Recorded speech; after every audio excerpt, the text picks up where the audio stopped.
우리에게 주시는 하나님의 말씀은 에베소서 6장 5절부터 9절의 말씀입니다. 믿음의 지경을 넓혀라 라는 제목으로 함께 에베소서의 말씀 살펴보도록 하겠습니다.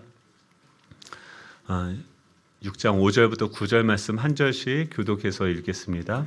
종들아 두려워하고 떨며 성실한 마음으로 육체의 상전에게 순종하기를 그리스도께 하듯 하라. 눈가림만 하여 사람을 기쁘게 하는 자처럼 하지 말고 그리스도의 종들처럼 마음으로 하나님의 뜻을 행하고 기쁜 마음으로 섬기기를 주께 하듯 하고 사람들에게 하듯 하지 말라. 이는 각 사람이 무슨 선을 행하든지 종이나 자유인이나 주께로부터 그대로 받을 줄을 알미라. 같이 있습니다. 상전들아 너희도 그들에게 이와 같이 하고 위협을 그치라. 이는 그들과 너희의 상전이 하늘에 계시고 그에게는 사람을 외모로 취하는 일이 없는 줄 너희가 알미라. 아멘. 우리 좌우에 계신 분들과 이렇게 인사하면 좋겠습니다. 계기판을 바꾸십시오.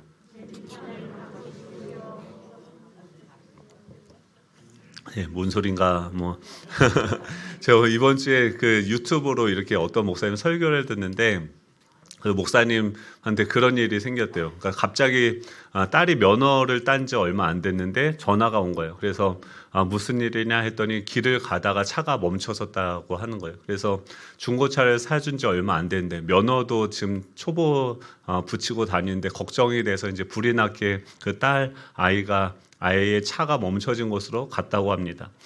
근데 가서 보니까 배터리도 불이 들어오고 이것저것을 봤는데 도저히 차가 멈춰진 이유를 알 수 없어서 이제 견인을 해서 정비소에 가서 살펴보았습니다. 그랬더니 원인이 뭐였냐면 기름이 앵코가 난 거예요. 기름을 안 넣고. 근데 이게 이해가 되지 않지 않습니까? 그 계기판이 있고 또 거기 경고등이 기름이 없으면 떠야 되는데 봤더니 계기판이 고장이 난 거였습니다. 기름이 떨어지면 떨어졌다고 경고등이 들어오고 바늘이 내려가야 되는데 계기판이 고장이 나서 기름이 떨어진 줄을 알지 못했고 그냥 계속 기름이 떨어진 채로 운전하다가 자동차가 멈추게 된 것이죠. 우리 인생도 이유를 알 수 없이 멈출 때가 있습니다. 지금 사도 바울도 그런 거죠. 자기가 지금 계속 복음을 전하고 선한 일을 하는데 이유가 없이, 그러니까 로마라는 그 감옥에 지금 갇혀져서 강제적으로 그의 인생이 멈춰지게 되어진 것과 같은 상황이 될 수 있다라고 하는 것입니다. 그랬을 때 우리는 어떻게 됩니까? 지금 사도 바울이 그런 멈춰져 있는 그 상황 가운데서 지금 에베소서를 통해서도 계속 이야기하는 것이 무엇입니까? 지금 자신의 그 계기판으로 보게 되면 왜 내 인생이 멈춰졌는지 보여지지 않고 알지 못하는 거죠. 그런데 하나님께서 우리 인생에 에베소서에서 얘기하는 게 뭡니까? 죄와 사망과 죄로 사단의 권세로 죽었던 우리가 이미 그리스도 안에서 새로운 피조물로 거듭났다는 것이죠. 예전에는 거듭나기 전에는 무엇입니까? 고장난 계기판을 따라서 내 느낌이나 내 판단이나 내가 생각하는 것, 내가 옳다라고 생각하는 그대로 내 인생을 드라이브해 갔었는데 그것이 고장난 것도 알지 못한 채로 갔었죠. 근데 사도 바울은 어떻습니까? 지금 그 안에서 지금 하나님을 예배하고 있죠. 어떻게 이런 일이 가능합니까? 지금 내 눈에 보이게는 감옥이고 강제적으로 내 인생이 멈춰진 것 같지만 하나님의 그 의도와 하나님의 인도하심이 그 안에 있다고 한다면 이건 실패한 것이 아니라 하나님의 어떤 일들이 이루어져 가고 있는 과정으로 볼 수 있는 것이죠. 그렇죠. 그래서 보통 우리가 제일 힘들어하는 게 뭡니까? 인간관계죠. 왜 이게 계기판이 고장났다라고 얘기하냐면 신방을 하죠. 상담을 하죠. 그러면은 다들 제일 많이 얘기하는 게 뭐냐면 상처받았다는 얘기야. 교회에서도 또 가정에서도 직장에서도 상처받았습니다라고 얘기해요. 근데 상처받은 사람은 너무 많아요. 근데 상처를 준 것 때문에 고민하는 분은 거의 만나보질 못했습니다. 그 말은 뭐냐면 피해자만 있고 가해자는 없다고 하는 것인데 사실 우리가 보면 알죠. 저도 제가 상처를 주는지도 모르고 상처를 줄 때가 있겠죠. 그런데 우리 계기판에서 우리가 인식하고 느끼는 거는 뭐만 있습니까? 내가 상처를 받고 내가 손해를 보고 내가 아픈 것만 우리는 인식할 수 있는 거죠. 이건 무엇입니까? 계기판이 고장난 거예요. 계기판이 고장났을 때 어떻게 되냐면 지금 이 예수 그리스도라는 그 새로운 계기판, 지금 예수님을 비춰보면 예수님이 지금 우리의 인생을 인도하고 계시는 거죠. 지금 사도 바울도 그렇고 이 모든 인생들을 어떤 방향으로 주님께서 인도하고 계십니까? 예수 그리스도를 닮아가도록 하나님의 그 상속자가 되어지도록 우리 인생들을 지금 조각해가고 빚어가시고 계시는 그런 과정인 것이죠. 그렇기 때문에 예수님이 내 삶의 기준과 목표가 되어져야 되고 성령께서 보여주시는 대로 가야 된다라고 계속 이야기한 거죠. 그리고 그것이 어떻게 적용이 돼야 되냐면 지금 하나님이 이 사회를 또 이 세상을 변화시키는 그 프로세스가 무엇이었습니까? 가장 먼저 가정 안에서 나와 가장 가까운 관계, 부부 사이에서부터 이 회복이 일어나야 되는 거죠. 내 고장난 관점으로 보는 게 아니라 자기중심적인 욕망으로서 상대에게 무언가를 요구하는 삶이 아니라 지금 내 안에 계신 성령을 쫓아서 그 사람을 책임지는 사랑, 서로를 복종하고 신뢰하는 그런 방법들을, 그런 인간관계를 부부 사이에서 배워가고 이제 여기서 조금 더 책임 있는 자로서 이제 자녀를 낳고 가정을 꾸리면서 부모와 자녀 간에서 이 자녀들에게 권위를 가르치고 또 이 친구들의 자유의지를 존중하는 법, 사람을 나보다 약한 사람들을, 어린 사람들을 존중하는 법들을 가정에서 배우고 또 그들이 잘못된 길을 가게 됐을 때 훈계하며 권면하며 바른 길로 인도하는 그 사랑하는 법을 배우는 방식으로 하나님은 이 사회를 새롭게 만들어가고 계시는 거죠. 오늘은 어떤 내용을 이야기합니까? 이제는 사회 속에서, 세상 속에서 이 종과 상전의 관계를 살펴봄으로써 우리가 세상 속에서 어떤 방식으로 관계를 맺으며 또 이 관계를 업그레이드 해야 되는지 한번 살펴보기를 원합니다. 오늘 1절 말씀이죠. 우리 같이 한번 읽어보도록 하겠습니다. 1절입니다. 종들아 두려워하고 떨며 성실한 마음으로 육체의 상전에게 순종하기를 그리스도께 하듯 하라. 아멘. 여러분, 종이라고 생각하면 어떤 이미지가 떠오르십니까? 보통 이제 저는 그런 것 같아요. 노예 생각하면 왜 미국 흑인 노예들, 그래서 억울하게 그 채찍을 맞고 등에 피를 흘리면서 힘들게 자기 의지와 상관없이 노동에 투입되어져 있는 그런 모습들이 연상이 되어집니다. 아니면 영화, 이 로마 시대의 영화를 보면 영화 300 뭐 이런 영화 보면 그 로마 그 전투사들 뭐 이런 것들 속에 있는 그런 검투사 노예들이 떠오르게 되어지는 거죠. 이것은 우리가 경험하고 우리가 상상 속에 가지고 있는 이 노예, 종의 개념인 것이죠.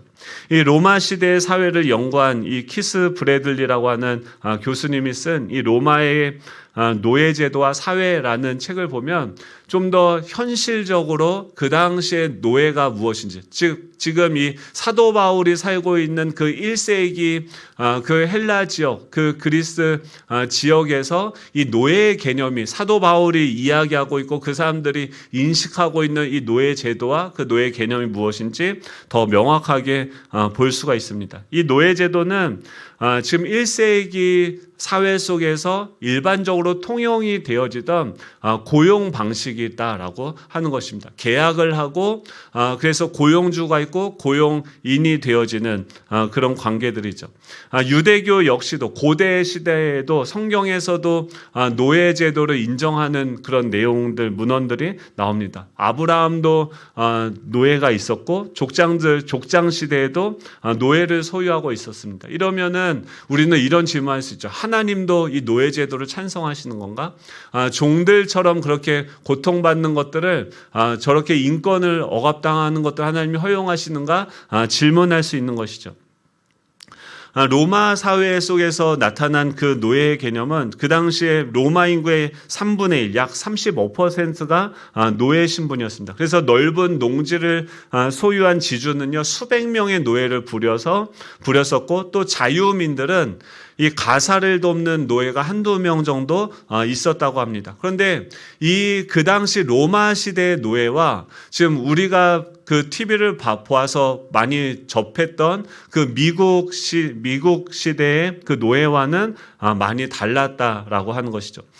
미국의 17세기, 19세기에 아프리카계 흑인들을 강제로 데리고 와서 노예로 삼았던 것들은 특징이 뭐냐면 어떤 인종적인 요소들이 작용했다고 하는 것이죠. 그런데 로마의 노예는 그 당시에 노예가 되는 사람들은 어떤 사람이었냐면 전쟁 포로로 커다란 어떤 실패를 경험하거나 아니면 버려졌다가 구조된 유아들, 아니면 빚 때문에 빚을 갚을 수가 없어서 스스로 노예로 팔려진 그런 사람들이 로마 시대 노예의 모습들이었습니다. 그러니까 어떤 특정한 인종들을 끌고 와서 억지로 한 것이 아니라 전쟁포로나 스스로 빚을 감당할 수 없어서 그 사회적인 그 책무를 감당하기 위해서 노예가 되거나 아니면 어려서 버려졌다 구조된 유아들이 그 당시 노예가 되어졌다고 하는 거죠. 그리고 또 이것은 평생직이고 대를 이어서 가는 게 아니라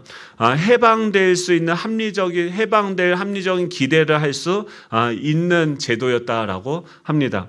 보통은 30살이 되면 노예에서 풀려날 수 있었고 노예 주인은 그 노예에 대한 노동에 대한 임금을 지불할 의무가 있었다고 합니다. 또 그냥 3D 업무 그냥 육체 노동만 하는 사람들만 있었던 것이 아니라 오히려 전문직들이 많이 있었다고 합니다. 일부는 물론 농업과 제조업, 가사 등을 담당했지만 많은 노예들은 의사나 교사나 작가, 회계원, 관리든 또 기술 훈련도 받았고 자유를 얻은 노예들은 종종 로마의 시민도 되었다고 합니다. 이 자유를 얻은 후에도 지금 이제 그 빚을 다 탕감하고 책임을 다 이룬 다음에 세상에서 혼자 사는 게 어려우니까 그 전 주인과 관계를 맺고 완전히 독립해도 경제적인 후견인의 신분으로서 서로 관계를 지속하는 경우들도 있었다고 하죠. 물론 노예이기 때문에 한 사람이 강압적으로 타인의 소유권을 갖게 되어지는 것은 있었지만 우리가 상상하는 흑인 노예의 모습이 지금 이 성경에서 말하는 그 노예 종들아라고 이야기하는 것은 아니라고 하는 거죠. 그렇다고 하면 하나님은 왜 그 고대 시대에 이 노예 제도를 허락하셨을까요? 출애굽기 21장 2절을 한번 같이 읽어보시면 출애굽기 21장 2절입니다. 시작. 내가 히브리 종을 사면 그는 6해 동안 섬길 것이요 7째 해는 몸값을 물지 않고 나가 자유인이 될 것이다 라고 이야기합니다. 우리가 가나안 땅에 들어가서 하나님께서 은혜로 다 땅을 분배를 해줍니다. 그런데 그렇게 살다 보면 사업에 실패도 할 수 있고 또 어떤 재난을 예기치 못한 재난을 맞이해서 더 이상 자립하고 스스로 이 경제력을 지속할 수 없는 경우들이 생기게 되어지죠. 그런 사람들을 자신이 예기치 못하게 인생이 강제 종료되고 멈춤이 되어진 그 사람들을 이 사회적으로 회생할 수 있는 프로그램이 무엇이냐면 노예제도였습니다. 이 하나님께서 이스라엘 백성들 가운데서 허용하신 이 노예라는 방식의 고용 관계인 거죠. 그러니까 그 시대의 고용 관계가 바로 노예 제도였죠. 그런데 이 특징이 뭐냐면 히브리 종을 샀을 때 6년간 일을 하면 7년째가 되면 몸값을 물지 않고 나아가서 자유인이 되어질 수 있는 것입니다. 그 말은 뭐냐면 지금 아무리 빚을 지고 실패를 한다 하더라도 6년 동안 남의 밑에 가서 노동을 하고 봉사를 하면 그 빚을 다 탕감받을 수 있는 회생 프로그램이 되어진다라고 하는 거예요. 그리고 또 7년씩 7번 49년이 되고 50년 희년이 되어지면 그가 가지고 있는 부채뿐만이 아니라 하나님께서 그 이스라엘 백성들에게 그 영토를 그 지파대로 나누어 줬던 그 기본 재산권들이 다시 회복이 되어져서 이 가난이든 이 노예의 신분이 대물림 되어지지 않는 사회 보장 프로그램들을 가지고 있었다라고 하는 거죠. 즉 이 노예 제도를 하나님께서 한시적으로 허락하셨던 이유는 무엇이냐면 사람들을 임의대로 착취하고 억압하고 하기 위해서 그것을 허락한 것이 아니라 이 세상에서 살아가면서 실패를 경험하고 어려움을 당해서 쓰러진 실패한 그 사람들을 다시금 회생할 수 있도록 돕는 장치가 이스라엘 백성들 안에 이 노예 제도였다라고 하는 것이죠. 정리하면 이 노예는요, 일정 기간을 타인을 위해서 봉사함으로 말미암아서 언젠가는 동등한 자유인이 되어질 수 있는 그 당시에 고용인과 피고용인의 관계가 지금 이 성경에서 얘기하는 종과 상전과의 관계였었다라고 하는 것입니다. 두 종류의 노예가 있었는데요. 첫 번째는 이 둘로스라고 하는 자로 그 완전히 파산당해서 노예가 되어진 거죠. 그래서 강제로 노예가 된 자, 전쟁이나 빚으로 빚에 의해서 팔려간 사람이 첫 번째 둘로스라고 하는 그런 종이었었고, 두 번째는 디아코노스라고 해서 자발적으로 종이 된 형태도 있었습니다.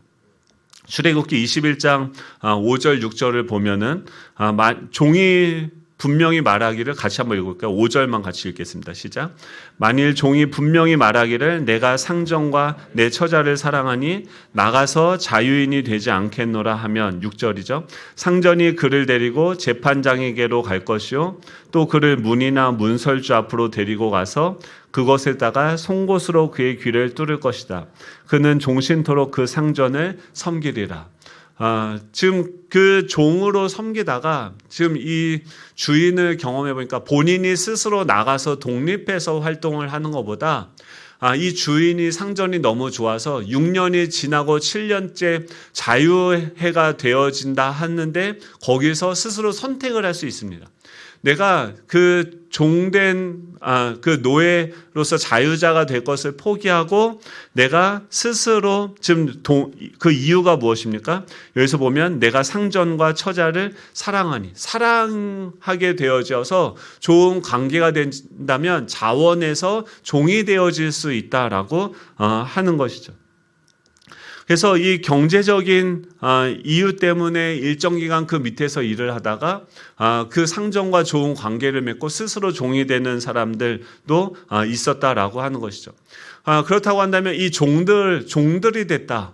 는 말은 무엇입니까? 내가 열심히 뭔가 도전하고 생활을 했는데, 살았는데, 일을 했는데 뜻하지 못하게, 예기치 못하게 그 상황이 악화되어지고 또 강제적으로 인생이 멈추어질 수 있는 일들이 우리 가운데 있을 수 있죠.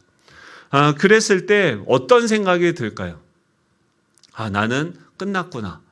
내 인생은 이제 더 이상 실패했구나. 더 이상 나는 절망 가운데서 이제 소망도 없이 이렇게 살아가야 되는구나 라고 인생을 포기할 수 있는 것이죠. 그런데 그런 그들에게 지금 주님께서 뭐라고 합니까? 지금 남의 집에서 노예로서 살아가고 있는 그 사람들, 그냥 인생을 더 이상 살 가치가 없다고 생각하면서 포기하고 싶어하는 그 사람들에게 말씀하시는 거예요. 무엇이냐면 순종하기를, 여기서 주동사가 있는데 순종하기를 이해해요. 나머지 네 가지 동사들은, 분사들은 무엇이냐면 이 순종을 어떻게 할 것인지에 대해서 표현을 하는 것이고, 주동사는 무엇이냐면 순종하라는 거예요. 근데 순종을 누구에게 하냐면 그 상전들에게 순종하는데 그리스도에게 하듯 하라라고 하는 것이죠. 이 말은 무엇이냐면 종으로서 우리가 세상 가운데 어떤 피고용인으로 되어져서 어떤 노동이나 어떤 역할들을 감당하게 되어질 때 우리가 가장 먼저 기억해야 되는 것은 뭐냐면 그 상전들을 대하면서 그리스도에게 하듯 하라. 그 말은 무엇입니까? 예수 그리스도가 지금 내 삶을 알고 계시고 인도하고 계시고 그곳에서 함께하고 계시다는 거예요. 우리가 일시적으로 또 여러 가지 역할들 가운데서 우리가 누군가의 밑에서 또 배우고 일을 하고 고용이 되어져서 일을 할 때가 있다는 거죠. 그런데 그것은 한번 따라해 볼까요? 실패가 아니라 좋은 경험이다. 여러분, 우리 인생에 실패는 없습니다. 왜 그러냐면 지금 하나님께서 우리를 선택하시고 우리의 인생은 이미 결론이 나 있죠. 하나님은 우리를 뭐 하시기 위해서요? 자신의 상속자로 삼으시고 자신의 그 상속자로 삼으시기에 우리를 택하시고 자녀로 삼으신 거죠. 그리고 우리가 계속해서 이 땅에서 다양한 위치에서 다양한 역할들을 경험하면서 그것을 통해서 무엇을 경험하게 됩니까? 하나님과 친구처럼 되어서 그 아침에 그 동산 안에 주와 동행을 하면서 주가 나를 친구 삼으셨다. 이것을 기억하면서 이제 종부터 여러 가지 역할에서 하나님을 알아가고 경험하면서 지금 여기서는 뭘 경험합니까? 상전이라는 것은 무엇이? 고용인은 어떻게 해야 되는지, 고용인이 되었던 위치에서는 어떻게 그들을 섬겨야 되는지 다양한 관점에서 우리는 다양한 경험을 하도록 부르심을 받았다는 거죠. 여러분, 이건 실패가 아니고요. 우리 인생이 강제적으로 멈춰진 것과 같은 상황이 있어요. 지금 사도 바울도 세상적인 관점으로 보면 지금 전과가 몇 번입니까? 지금 감옥에 갇혀서 그 사형장의 이슬로 사라질 것과 같은 그런 인생인데 그 자리에 가서 지금 자신이 그 간수나 자신이 죄인된 신분과 자기를 동일시하며 그 상황을 자신의 인생에 이 상황이 내 인생의 계급판이어서 고장났고 멈춰졌고 다 끝난 것이 아니죠.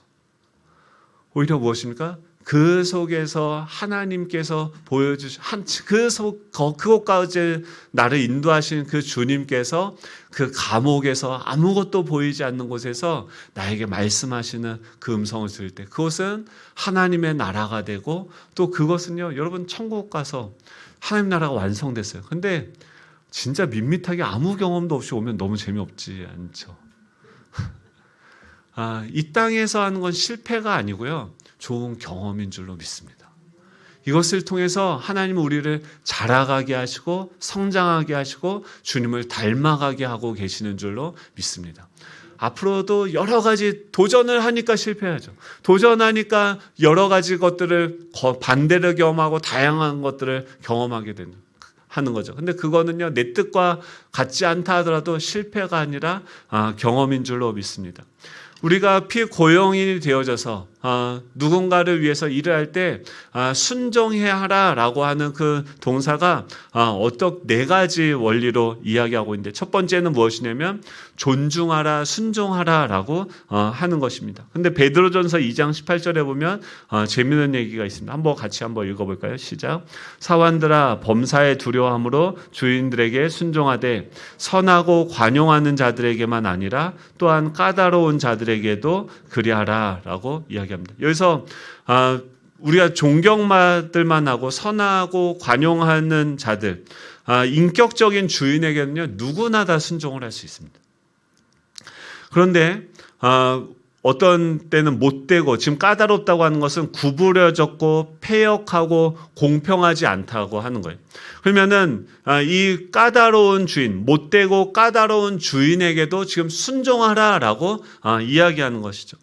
즉 웃기지도 않고 인간 말종과 같은 그런 고용주를 만난다 하더라도 거기서 순종하고, 그것은 뭐냐면 그 사람의 잘못을 용납하고 인정하라는 말이 아니라 순종과 존경의 태도를 통해서 승리하라라고 하는 거예요.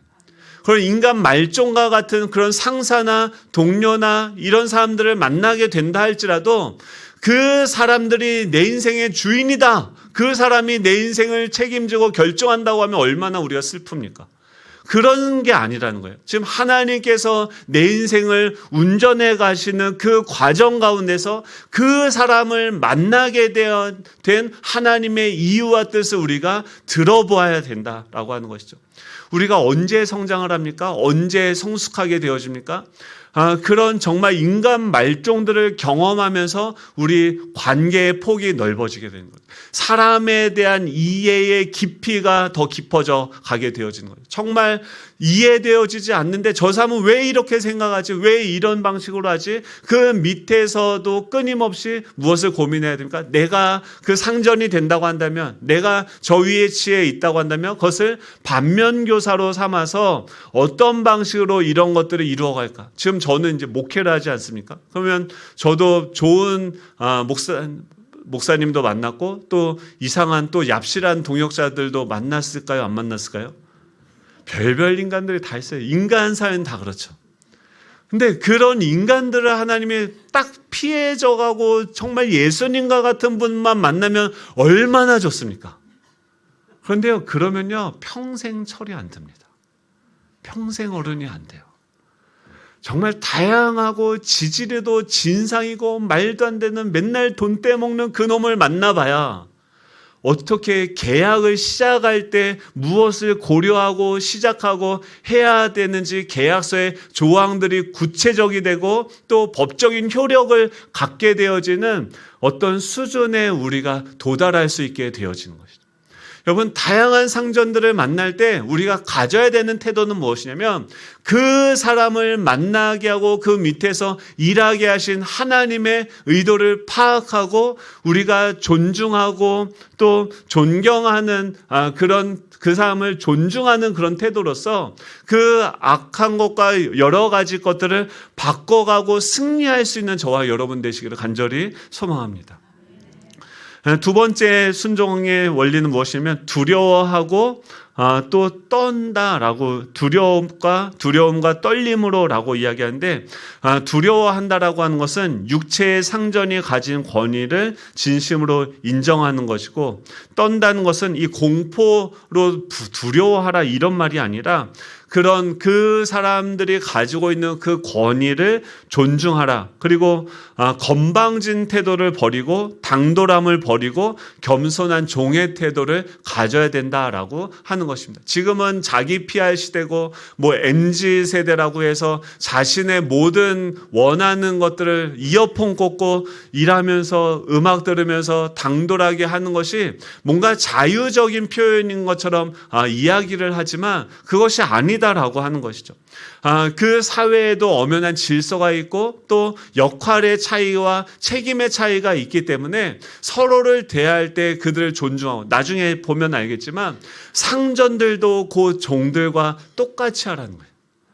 이 말은 뭐냐면 서로 피차 복종하면서 인간을 인간으로 대하면서 각자 가지고 있는 그 책임의 차이를 존중하고 인정할 수 있는 사람이 되어져야 된다라고 하는 것이죠. 그냥 가식적으로 형식적으로 두려워하는 척을 하는 것이 아니라 진심으로 그를 존중하고 경외하는 마음으로 상전에게 순종하라라고 하는 것입니다. 세 번째는 성실한 마음으로는 것은 뭐냐면 겉과 속이 같은 위선과 다른 저희가 없는 순전한 상태로 그 의도가 있이 뭔가 하는 것은 뭐예요? 아부가 되는 거죠.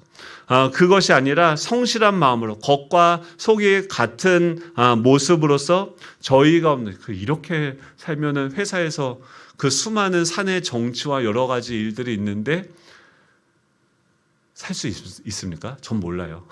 직장 생활을 안 해봐서. 근데 요새 뭐 영화나 드라마 보면 이러면 바보 취급 당하기 너무 쉽겠죠. 근데 또 어떻게 성공하신 분들을 보면은 오히려 솔직하게 오히려 이 얘기들을 하고 있어요.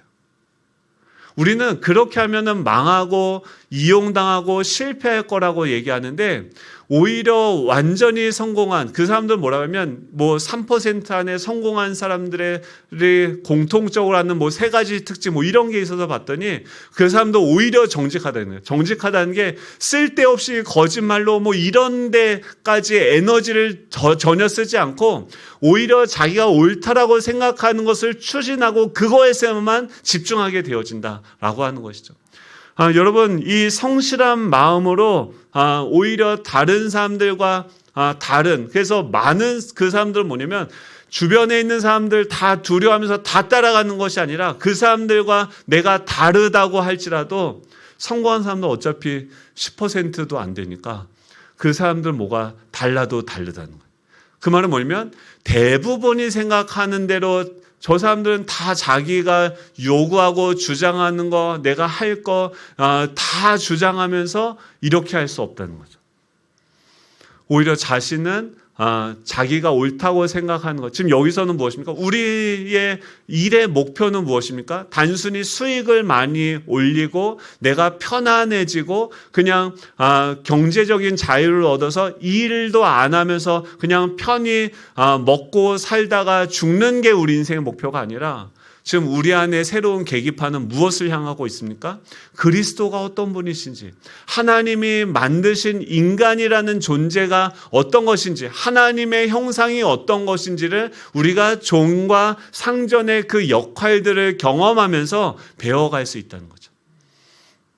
그랬을 때 이 직장에서도 어떻게 합니까? 돈을 추구하는 것이, 돈을 따라간, 돈 때문에 그 얼마 되지도 않는 그 돈 때문에 내가 사람들한테 굽실대고 이러는 것이 아니라 그리스도를 닮아가기 위해서, 또 주님께서 우리 안에서 살아 역사하시면서 우리가 종이면서도 무엇을 할 수 있습니까? 오히려 상전들을 살리고 세우고 사랑하는 일들을 할 수 있는 것이죠. 그럼 위대한 사명으로 우리가 부르심을 받았고, 주님은 그런 우리를 통해서 그곳에서 때를 얻든지 못 얻든지 그 사람들을 살리고 세우는 일들을 하고 계시는 그 하나님의 사역에 참여하는 자들이 되어져야 된다라고 하는 것입니다. 그것이 무엇입니까? 어디에 있든지, 종의 위치에 있든지, 또 이 상전의 위치에 있든지 그리스도께 하듯 하라라고 하는 말이 바로 이런 표현이라고 하는 것이죠. 결국 자신의 이익을 위해서, 자기 중심적인 그 욕망을 위해서 사람들을 쥐고 흔들고 사람들을 사용하고 이용하는 존재가 아니라 그 사람을 사람으로 존중하며 내 밑에 있는 사람, 내 수평적인 관계에 있는 사람뿐만이 아니라 내 위에 있는 사람들까지도 존중하고 또 경외할 수 있는 그런 사람이 되어줘야 된다라고 하는 것이죠. 두 번째, 이 상전들에게는 뭐라고 이야기합니까? 9절이죠. 우리 9절 같이 한번 읽어보도록 하겠습니다. 9절입니다. 시작. 상전들아, 너희도 그들에게 이와 같이 하고 위협을 그치라. 이는 그들과 너희의 상전이 하늘에 계시고 그에게는 사람을 외모로 취하는 일이 없는 줄 너희가 알미라. 지금 상전들에게, 노예들에게, 종들에게만 얘기한 거 너무 억울해하지 마십시오, 여러분. 상전들에게는 뭐라고 하면 너희도 그들에게 이와 같이 하라라고 얘기해요. 그러니까 그들은 무엇입니까? 지금 노예가 된 사람이죠. 전쟁에서 패해서 모든 것을 잃고 어쩔 수 없이 그들 밑에서 잠시 노동력을 빌려주고 일하는 그 사람들에게 그들이 그리스도에게 존중하듯이 지금 너희들도 그리스도를 대하듯이 존중하라라고 하는 것이죠. 그 말은 무엇이냐면 그 종의 입장에 같이, 예수님이 어떤 분이십니까?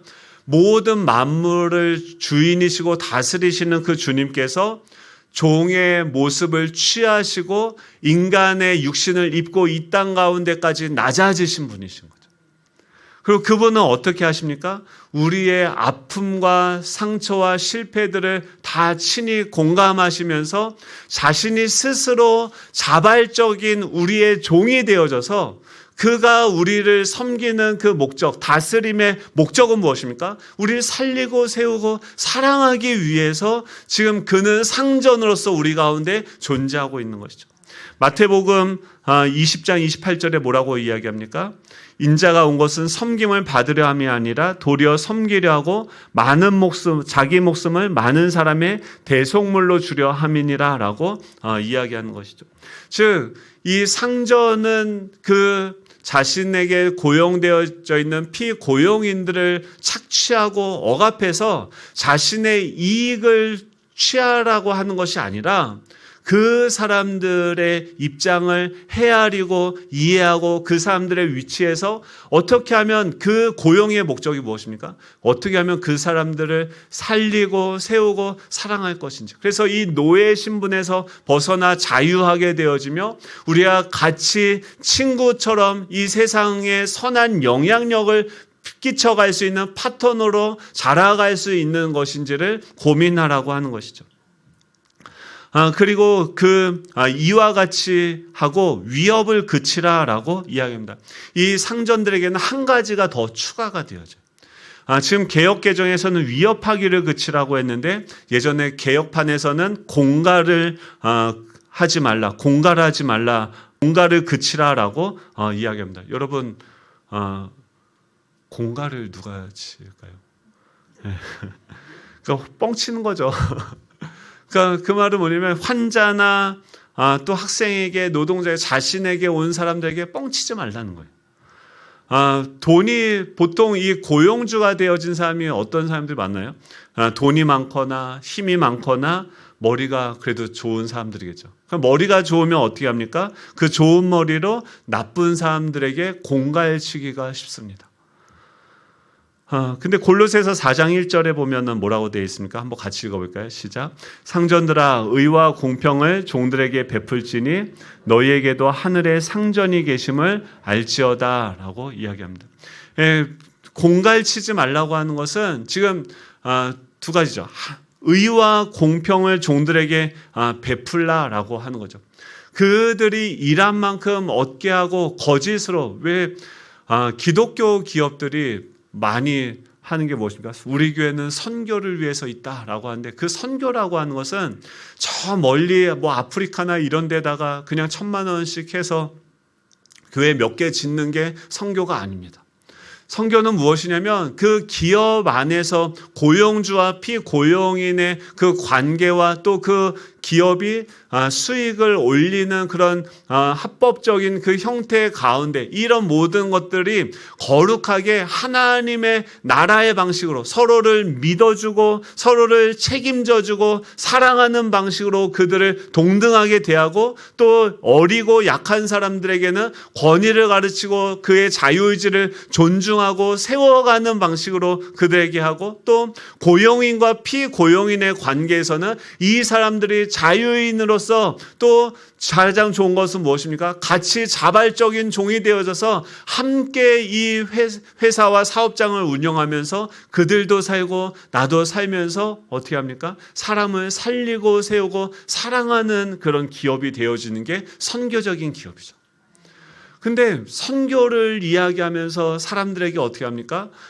시간 외에 노동을 강요하면서 그것에 대해서 대가도 지불하지 않고 사명을 이야기하면서 착취하는 방식으로 운영되어지는 기업들이 너무나도 많아요.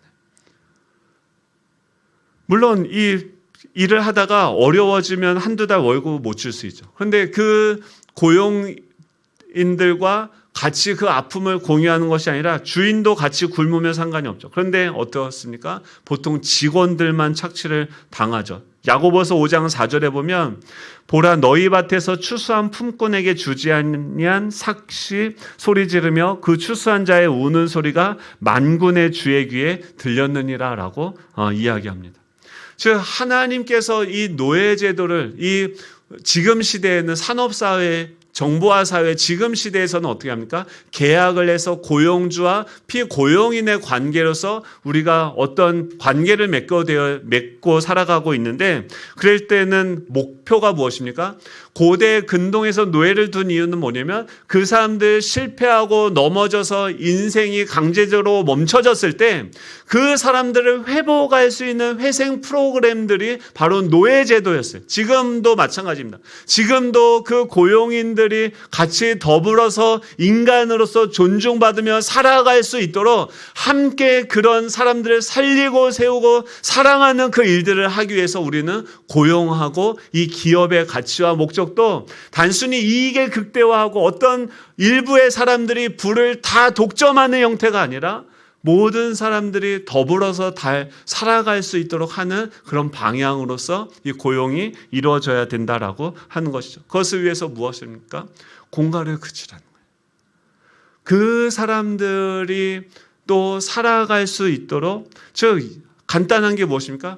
예수님이 어떻게 오셔서 그 제자들을, 또 그 사람들을 그 왕으로서 다스렸는지를 보시면 우리가 너무나도 분명하게 알 수 있는 것이죠. 그 계기판이 우리 가운데 켜져 있기를 축복합니다. 빌립보서 2장 5절부터 8절 같이 한번 읽어볼까요? 시작. 너희 안에 이 마음을 품으라. 곧 그리스도 예수의 마음이니 그는 근본 하나님의 본체시나 하나님과 동등됨을 취할 것으로 여기지 아니하시고 오히려 자기를 비워 종의 형체를 가지사 사람들과 같이 되셨고 사람의 모양으로 나타나사 자기를 낮추시고 죽기까지 복종하셨으니 곧 십자가에 죽으심이라.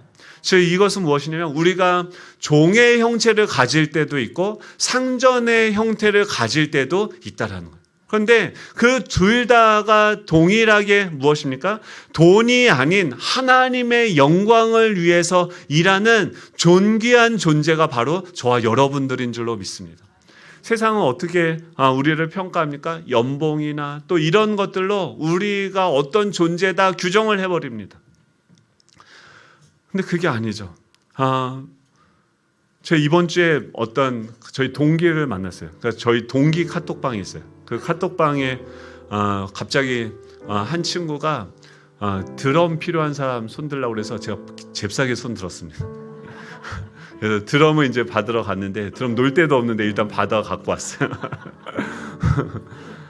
근데 그 친구가 예전에 그 안산동산교회 큰 교회에서 교육전도사로 사역하면서 되게 잘 나가던 친구였어요. 근데 졸업하고 한동안 이제 소식을 잘 몰랐는데 건너서 들은 적이 있어요. 제 친구가 그 교회 청년부 집회를 갔는데 청년들이 너무 멋있고 정말 열정이 있고 막 이렇다더라 얘기는 들었었어요. 근데 그 친구가 사역하는 데 갔는데 용산 그 한남 산꼭대기에 교회가 있더라고요. 전 용산의 한남동에 그런 동네가 있는지 몰랐어요. 그러니까 이태원 뒷골목에 차가 가는데 꼬불꼬불 이게 얘기를 하는데 그 교회를 찍고 그냥 오면 안 되고 그 초등학교를 경유해서 오는 길로 와야 차가 들어올 수 있대요. 그러니까 차 한 대도 지나갈 수 없는 좁은 골목골목을 거꾸로 올라가서 이러고 올라가서 보니까 교회 꼭대기가 나왔어요.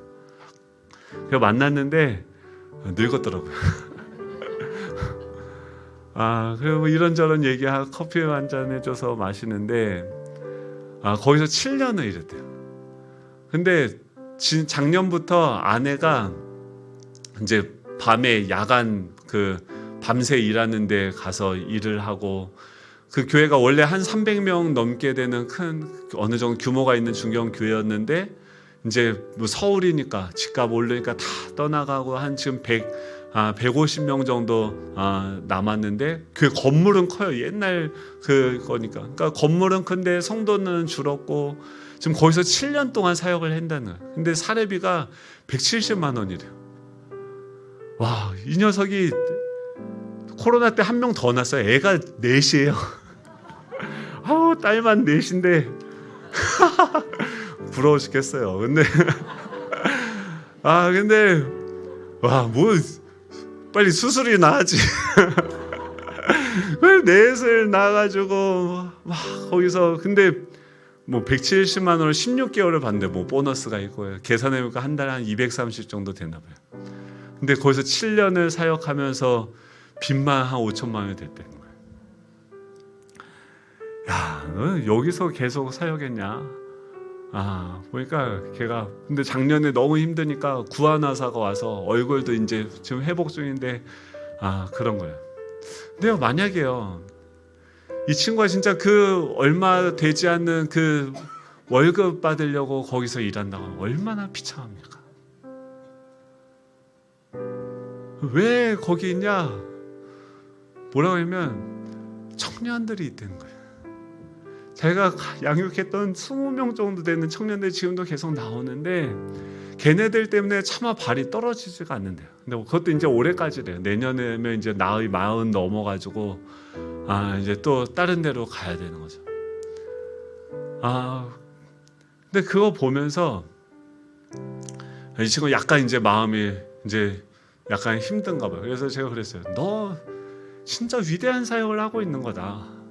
저도 그게 뭔지 알아요. 저도 저희 교회가 그때 힘들고 재건축해야 된다고 해서 전임으로 막 갈 수 있는 기회들이 많았는데 파트로 거기서 계속 있었어요. 애 셋 날 때까지 100만 원으로 5인 가정이 생활하면 이건 진짜 그때 막 은혜라고 얘기했지만 결혼하면서 가지고 온 돈 다 까먹었어요.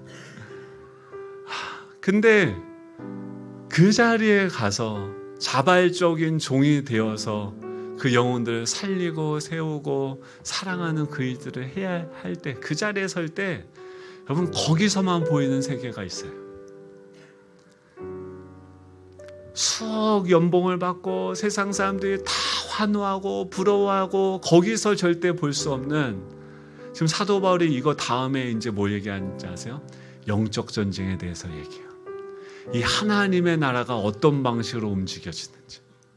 여러분 그 계기판이 여러분 가운데 지금 불이 들어오십니까? 움직이십니까? 성령께서 우리를 인도하시면서 그 삶을 살리고 세우고 사랑하고 존중하고, 때로는 종의 역할로, 때로는 상전의 역할로, 아들의 역할로, 부모의 역할로 그 사람들을 사랑하고 세워가고 지금도 활발하게 일하고 계시는 하나님의 그 위대하고 영광스러운 사역이 보이십니까?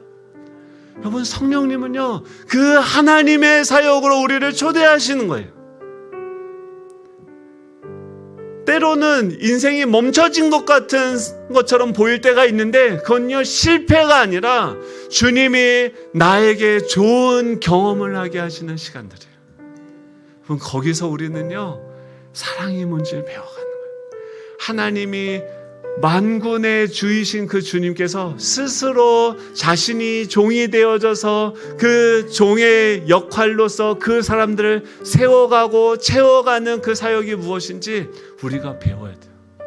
여러분 이 시간들이 있어야 부교육자로 교육전도사로 생 고생을 해봐야 나중에 담임 목사가 돼서 부교육자들 사정을 알아요. 생판 고생 안 하고 담임 목사 되는데 밑에 가면 생 고생합니다. 우리를 다양한 경험으로 주님께서 부르고 계신 줄로 믿습니다. 다 같이 일어나셔서 찬양할 텐데요. 우리가 고용주가 존경을 받는 사람이든 까다로운 사람이든 우리가 자발적인 종이 되어서 수많은 그 상황 속에서 하나님 우리 부르시는 것이 무엇입니까? 나의 영광을 너를 통해서 나타내기를 원한다. 우리 그 주님 찬양하고 기도하면 좋겠습니다. 나라와 권세와 영광과 능력이 영원토록